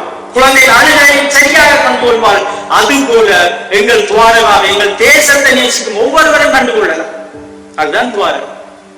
வரும்போது எங்களுக்கு உயிர் துடிக்க இல்லை. 2வது துவாரகாவே இல்லை. அதே இதுதான் தலைவர் மீதான இது. தலைவர் அவர்கள் எப்படி எல்லாரும் என்ன ஆதாரம் இருக்கு உங்களோட உயிர் சொல்ல இல்லையா? உங்களுக்கு உயிர் உங்களோட குடும்பத்தில் உண்டு, உங்களோட உடல் அவயவத்தில் உண்டு. உங்களுக்கு உயர்ந்த சக்தியா இருந்த ஒரு உங்களுக்கு அடிநாளமா இருந்த ஒரு பலம் குறைஞ்ச மாதிரி நீங்க உணர இல்லையா? அந்த குறைவு, அந்த உணர்வு தான் எங்கள்கிட்ட இல்லாம போச்சு. அதுதான் நாங்கள் இழந்திருக்கிற அந்த பெரிய ஒரு சோகம். அடுத்தது பாலச்சந்திரன் அவர் படித்த காலத்துல இருந்து சக மாணவர்கள் பயந்து கொள்ளுகிறோம். அவர் எப்படி ஒரு சிறுபிள்ளை, அதாவது குழந்தைத்தனத்தோடும் அந்த குழந்தைத்தனத்துக்குரிய அத்தனை இயல்புகளோடும் ஒரு ரோசா கண்ட அவரோட படிக்கிற மாணவர்களுக்கு கொடுத்துட்டு அவர் சொல்லுவாராம், கேட்பறாம் ஒவ்வொரு நாளும் அது பூத்துட்டுதான். அவர் இல்ல பூக்கு இல்லைன்னு சொன்னா, நீங்கள் அந்த ரோசா கண்ணிட்ட போய் கதைங்க, அதை பூ பூக்கும் என்று சொல்லக்கூடிய ஒரு குழந்தைத்தனம் மிக்க ஒருவன் தான் இந்த பாலச்சந்திரன். அப்படி ஒரு குடும்பத்தினரை நாங்கள் போராட்டத்தின் பால், விடுதலையின் பால் நாங்கள் இழந்திருக்கிறோம். அப்ப இதுதான் முதல் தடவையா குடும்பத்தை நாங்கள் இழந்திருக்கிறோம் சொன்னா, அப்ப தலைவர் குடும்பம் மட்டும்தான் முழுமையாக இந்த போராட்டத்தில் இணைஞ்சு போராடிக்கிறோம் சொன்னா, அப்படி பல குடும்பங்கள் இருக்கு. 3 பேர் 5 பேர் குடும்பமே அடையாளமே இல்லாமல் இந்த போராட்டத்துக்காக ஆகுதியாகிய அல்லது போராட்டத்தின் பால் கொல்லப்பட்ட மக்கள் பட்டியலில் நிறைய பேர் இருக்கிறோம். ஆனால் இவர்கள் எங்கள் எல்லாருக்காகவும் அவர்கள் போராட்டத்தில் இணைஞ்சு கொண்டு போராட்டத்தில் பணியை செய்தவர்கள், போராட்ட இலட்சியத்துக்காக வைத்துக் கொண்டவர்கள். ஆனால் குடும்பமாக மக்களாக தங்கள் தங்கள் வாழ்க்கையை வாழும் போது இழந்தவர்கள் போல் அல்லாமல் இவர்கள் முழுமையாக விடுதலை நோக்கிய ஒரே நோக்கத்திற்காக தங்களை கொடுத்துக் கொண்டவர்கள். இந்த குடும்பம் என்னும் போது ஒரு விஷயம், தலைவர் குடும்பத்தை முன்னிலைப்படுத்தியவர் இல்லை. தலைவர் குடும்பத்தை எப்போதும் முன்னிலைப்படுத்தியவர் இல்லை, அது உண்மைதான். ஆனால் அந்த குடும்பத்தை எதற்காக தலைவர் தண்ணீரிலிருந்து விலகி வைத்திருந்தார் என்ற ஒரு உண்மை நிலைப்பாடு தலைவர் புரிந்த முறையில் தான் சிலரை சொல்ல வேண்டும். தலைவர் எப்படி ஒரு விஷயத்தை யோசித்தார், தன்னால் தான் சார்ந்திருக்கிறவர்களுக்கும் ஒரு பிரச்சனையும் பெறக்கூடாது, அவர்களால் இந்த போராட்டத்துக்கும் இந்த பிரச்சனையும் வந்துவிடக் கூடாது. தலைவரை உலகமே தலைவீசி தேடிக் கொண்டிருந்தது. உலக புலனாய்வுகள் எல்லாம் தலைவரின் இருப்பிடம் ஏதாவது ஒரு துன்பு துரும்பு ஏதாவது ஒரு தடயம் கிடைக்காதா என்று பார்த்துக் கொண்டிருந்தது. இந்த நேரம் தலைவர் தனது உறவுகளோடு நெருக்கமாக இருந்தால் அவர்கள் வழியில் தலைவரை எனது போராட்டத்தை அவர்கள் பின்தொடரக்கூடும். அவ்வாறான நிறைய உதாரணங்கள் நாங்கள் பார்க்கிறோம். உறவுகள் வழி உள்நுழைந்து ஆபத்துகள் வந்தது. அதே மாதிரி தலைவரை பழிவாங்க முடியாதவர்கள், தலைவர் ஒன்றும் செய்ய முடியாதவர்கள், தலைவர் மீது கோபம் உள்ளவர்கள் இந்த குடும்பங்கள் மீது ஆபத்துகளை செய்யலாம். எனவேதான் தலைவர் வெறுப்பார். தலைவர் நாங்கள் போராட போய்க்குள்ள வீட்டுல சண்டை, பள்ளிக்கூடத்துல பிரச்சனை, ஏதோ ஒரு காரணம் இருந்தா அப்ப எங்களுக்கு பெரிய போராட்டம் இருந்தது, நாங்கள் போய் சேர்ந்து கொண்டோம். தலைவர் அப்படி இல்லை. தலைவர் போராட்டத்துல இணையக்குள்ள போராட்டமே இல்லை. போராட்டம் அங்கங்க கிளர்ச்சிகளாக இருந்தன, அது அரசியலுக்கு எதிர்ப்புகளாக கர்த்தக்கொடி போராட்டங்களாக இருந்தன. ஆனால் அந்த ஒரு இயக்கமாக செயற்படுகிற தன்மை அவர் போய் சேர்ந்து கொள்ற அளவுக்கு ஒரு இயக்கம் இல்லை. ஆனால் தலைவர் தானே உருவாக்கினார். அப்ப அந்த தலைவரது குடும்பத்தின் பங்களிப்பு என்ன, அது அடுத்த கேள்வி வருது. தலைவர் குடும்பத்தின் பங்களிப்பு என்ன இந்த போராட்டத்தில்? தலைவர் தந்ததே பெரிய பங்களிப்பு தானே. வேலுப்பிள்ளை பிரபாகரன் ஒரு மனிதனை இந்த தமிழினத்துக்காக தந்ததை உபந்தளித்ததே ஒரு பெரிய பெருமை. அதை விட வேறு என்ன நெடிலோகம் உங்களுக்கு வேறு என்ன விரும்ப வேணும்? தலைவர் போராட்டத்தில் இருந்த அத்தனை மாவீரர்கள் போராளிகள் குடும்பத்தையும் தலைவர் பாதுகாத்தார். அவர்கள் மூதாதர் பேணகம் என்றெல்லாம் உருவாக்கி அவர்களை வைத்திருந்தார். அதை உருவாக்க நினைக்க மக்கள் நல காப்பகங்கள் என்று சொல்லி, அதனூடாக போராளிகள் நல காப்பகங்கள் என்று சொல்லி, அதனூடாக எல்லாம் இந்த போராளி மாவீர குடும்பங்களுக்கு உதவிகள் செய்தார். ஆனால் முழு நேரமாக போராட்டத்தில் இருந்த தலைவரது குடும்பத்தினர் பெற்றார் பாதுகாத்தது யார்? போராட்ட நிதியில் இருந்து அல்லது போராட்டத்தின் அமைப்புகளில் இருந்து அந்த நிதியை அவர்கள் பெற்றார்கள். எங்கள் இனம் புரிந்து கொள்ள வேண்டிய மிக முக்கியமான கேள்வி, தலைவர் ஒருபோதும் போராளிக்கு போராளிக்கு விதித்த விதிப்புகளுக்கு மேலதிகமாக செலவழிக்காதவர், போராட்டத்தின் நிதியில் இருந்து அல்லது போராட்டத்தின் மீது செலவழிக்கின்ற செல்வாக்கில் இருந்து தனது குடும்பத்தினர் வாழ்வதற்கு அனுமதிச்சிருக்க மாட்டார். அதுதான் யோசிக்கலாம். அப்படிப்பட்டவர் தான் தலைவர் எங்களுக்குள்ளேயே மிக நல்லவராக இருக்கிறார். அந்த நல்லதனத்தை புரிந்து கொண்டவர்களா இங்கே இருக்கிறீங்களா? அதாவது எல்லா கருத்தும் எல்லாருக்கும் தேவைப்படாது. இந்த பொறுத்தளவில் இங்க கருத்தே தேவைப்படாது. ஏனென்றால் தலைவர் என்னை விட அதிகமா தலைவரை நேசிக்கிறார்கள், என்னை விட தலைவரை அதிகமா புரிஞ்சு கொண்டார்கள், என்னை விட அதிகமா தலைவருக்காக பாடுபட்டார்கள் தான் நீங்க இதுல இருக்கிறீங்களா? எனக்கு அது தெரியும். நான் சொல்லித்தான் நீங்க தலைவரை புரிந்து கொள்வோம் கொண்டோ அல்லது தலைவர் மீது எதிர்த்தான் நீங்க கட்சிகள் கொண்டு வர போறீங்களோ என்றதெல்லாம் இல்லை. இதுல திறனிற்கு அவ்வளவு பேருக்கு இந்த கருத்து தேவை. ஆனாலும் காலத்தின் தேவைகள் சிலரை நாங்கள் சொல்லித்தான் ஆகும். அப்ப எல்லா தேசத்தின் எல்லா தாய் தந்தையருக்கும் ஒரு அம்மாவின் கண்ணீர் தான் தலைவரது போராட்டம் ஆரம்பிக்கும். அது தண்டதாயாக யாரோ ஒரு அம்மா அப்பத்தின் கலவரத்துல அறிவட்டு வந்தவா அவ பார்வதி அம்மாவோட காட்சி கொண்டு இருக்கிற அதை கேட்டதன் போது எங்களை ஏன் நாங்கள் திருப்பி அடிக்கிறாது, ஏன் நாங்கள் திருப்பி அடிக்கல, ஏன் எங்களுக்கு அவங்க திருப்பி அடிக்கிறார்கள் என்ற கேள்விகள் தான் அவரை போராடி ஆக்கியது. போராடி ஆக்கியவரை அவர் வரும்போது தலைவராகவும் அல்லது ஒரு ஏற்கனவே இருந்த ஒரு அமைப்பில காத்து சேர்ந்து கொண்டவர் அல்ல, அவரே உருவாக்கி அதை கொண்டு வந்தார். அதுதான் அதே மாதிரி தலைவர் குடும்பத்தை இல்லை, தலைவர் போராட்டத்தின் பால் எந்த இதையும் செய்ததில்லை. அதனால நாங்கள் அவர் அதில் விரைச்சாவணிக்கிட்ட நீ அதுக்கான காரணங்களை நிறுவுவதோ அல்ல அதை சொல்லுவதோ ஒன்று இல்லை. அப்ப இதுல இருக்கக்கூடிய ஒரே ஒரு விஷயம் என்னன்னா, தலைவரை மிக உயரமாக மிக உயரமாக தலைவர் நாங்கள் உயர்த்தி வைக்கிறோம். தலைவர் ஒரு குலசாமி, தலைவர் ஒரு கடவுள். அப்ப எனக்கு எழுதுற ஒரே ஒரு கேள்வி, தலைவர் ஒரு கடவுள் சொன்னா அந்த கடவுளுக்கு ஒரு கோயிலுங்க இருக்கு. புலம்பெயர்ந்த நாடுகளில் நிறைய கோயில் இருக்கு. அது நேரங்கள் நடத்தி கொண்டிருக்கு. இங்க கட்டப்பட்ட கோயில்கள் இல்ல, இங்கே ஏற்கனவே இருந்த கோயில்கள் இல்ல, நாங்கள் உருவாக்கிய கோயில்கள் தான் எல்லாம். அந்த கோயில பிரபாகரன் கும்பிடுற கோயிலுங்க இருக்கு. சாமி என்ற சாமி கோயில இருக்கும். குலசாமின்னு சொல்லி இன்னும் ஒரு படி மேல அவருக்கு குலசாமி. அப்ப எத்தனை பேர் காது குத்தி கடா வெட்டி அந்த பிள்ளைக்கு பேர் வச்சு நீங்க முடிய வைக்கிறீங்க.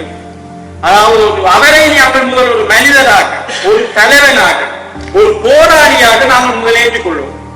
எந்த ஒரு காலத்திலையும் வாழும் போது அவர்களை கடவுளாக புனிதர்களாக ஏற்றுக்கொண்டது கிடையாது. அது இயேசு கிறிஸ்துவராக இருந்தாலும் சரி, அல்லது நாங்கள் ஒன்று நம்பக்கூடிய குலசாமிகளாக இருந்தாலும் சரி, அவர்கள் எல்லாரும் வாழும் காலத்தில் வீரர்களாக, வீர புருஷர்களாக, காவல் வீரர்களாக ஏற்றுக்கொள்ளப்பட்டு கொண்டாடப்பட்டிருக்கிறார்கள். நாங்கள் வாழும் தலைமுறை இந்த காலம் மிக முக்கியமானது. ஏனென்றால் இந்த தலைமுறை நாங்கள் போராட்டத்தை நேரே கண்ணால் பார்த்தவர்கள் இருக்கின்ற போதே, அல்லது அவர்களோடு கூட இருந்தவர்கள் இருக்கின்ற போதே நாங்கள் சில உண்மைகளை ஆணித்தரமாக பதியாமல் விட்டு போனால் எதிர்காலத்தில் இப்பொழுதே சில உண்மைகளை நாங்கள் நிறுவுவதற்கு நிறைய போராட வேண்டி இருக்குது. அது நினைத்து பாருங்கள், அடுத்த தலைமுறை பொய்களைத்தான் ருசி பார்க்க வேண்டிய ஒரு நேரம் வரும். எனவே இந்த நிகழ்வை கலந்து கொண்டு இந்த நிகழ்வை அர்த்தப்படுத்தியமைக்கும், இந்த நிகழ்வில் சேர்ந்து தலைவனுக்கு வீரவணக்கம் செலுத்திய அத்தனை பேருக்கும் நன்றி. இந்த வாய்ப்புக்கும் நன்றியை கூறி விடைபெறுகிறேன். நன்றி, வணக்கம்.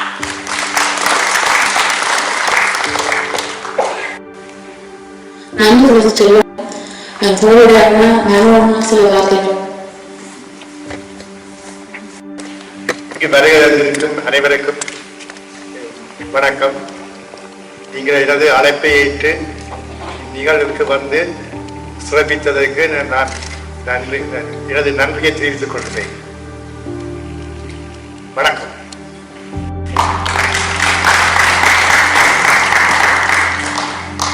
உங்களுக்கு நான் நன்றி சொல்ல போறதில்லை. என்னன்னு சொன்னா, சித்தப்பாட குடும்பம் அப்படின்றது நான் சித்தப்பா நேரி இவர் கூப்பிடல, தலைவர்னு கூப்பிடல, அல்லது அண்ணான்னு கூப்பிடுவாங்க. எங்க ஐயாடு தம்பியை நான் அண்ணான்னு கூப்பிடலாம், சித்தப்பாடு தான் கூப்பிடலாம். அதே மாதிரி வந்து எனக்கு மட்டும் இல்லை, இங்க இருக்கிற எத்தனையோ பேருக்கு அவர் சித்தப்பா, எத்தனையோ பேருக்கு மாமா, எத்தனையோ பேருக்கு அண்ணா, எத்தனையோ பேருக்கு தாத்தாவா கூட இருக்கலாம் அவர். பட் இங்க இருக்கிற அவ்வளவு பேருமே சித்தப்பாட குடும்பம். இனிமே ஏன்னா இவ்வளவு பேரும் நாங்க வந்திருக்கிறது எங்க சித்தப்பாக்காக, சித்தப்பா குடும்பத்துக்காகத்தான் நாங்க இவ்வளவு பேரும் இங்கே கூடி இருக்கிறோம். அப்ப இனிமேல் உங்களுக்கு நான் என்னுடைய பிறந்தநாளுக்கு வந்தா நான் என்னுடைய அப்பா அம்மாவுக்கு நன்றி சொல்ல மாட்டேன். அந்த மாதிரி உங்களுக்கு நான் நன்றி சொல்ல மாட்டேன். என்ன இது நாங்க எல்லாருமே நம்ம குடும்பமா தான் செயல்பட போறோம். இன்னைக்கு வராதவர்களுக்கு இவர் யாருன்னு தெரியாதுன்னு தான் நான் நினைக்கிறேன். இங்க வந்திருக்கிறார்களுக்கு இவர் மனசுல இருக்கிறதாலதான் நீங்க எல்லாருமே இங்க வந்திருக்கிறீங்க. முக்கியமா நான் நன்றி சொல்ல வேண்டியது வந்து எங்களுக்கு இந்த புகைப்படம் எனக்கு செய்து தந்தது, அதாவது நிழற்படம் இவர் தான் செய்து தந்தது. எனக்கு சொன்னா நான் கஷ்டப்பட்டேன். 5 பேரும் உள்ள படம் வந்து எனக்கு கிடைக்கவே இல்லை. அதாவது 5 பேரும் உள்ள படம் அதை கூட எடுக்க இல்லை. ஒரு குடும்பமா இருந்து ஒரு சமையல் கூட எடுக்காம வாழ்ந்த அவருக்கு ஒரு அழகான படத்தை செய்து தந்தார். அதுதான் இனிமேல் வரலாற்றுல நிலைக்க போகுது. அதுக்கு பிறகு எங்களுக்கு பூக்கள் தந்தது, மெழுகுவர்த்தி தந்தது. அப்படி அவையாருக்கு நன்றி சொல்ல முக்கியமா என்னன்னா அதுக்காக பங்களிப்பு செய்யணும் அப்படின்னு சொல்லி நினைச்சது. மற்ற அதே போல அவையாருக்கு என் குடும்பம் தான் முக்கியமா நான் நன்றி சொல்ல காரணம் என்ன, அப்படி ஒரு படம் எனக்கு கிடைக்குமான்றது எனக்கு தெரியாது. அப்படி ஒரு படம் உருவாக்கி தந்த அதற்கு முதற்க நன்றி. கடந்த தூரத்துல இருந்து வந்த அவ்வளவு பேருமையும் வந்த நீங்க சொன்ன குடும்பம். அப்ப இனிமேல் நாங்கள் வந்து பயணிப்போம். எல்லாருக்கும் என்ன சொல்றது சந்தோஷம். நீங்க வந்தது வந்து வீர வழக்கு நிகழ்வுக்கு வந்தது சித்தப்பாக சாப்பிட நான் உங்களுக்கு நிறைய சொல்லிக்கொள்றேன். நன்றி.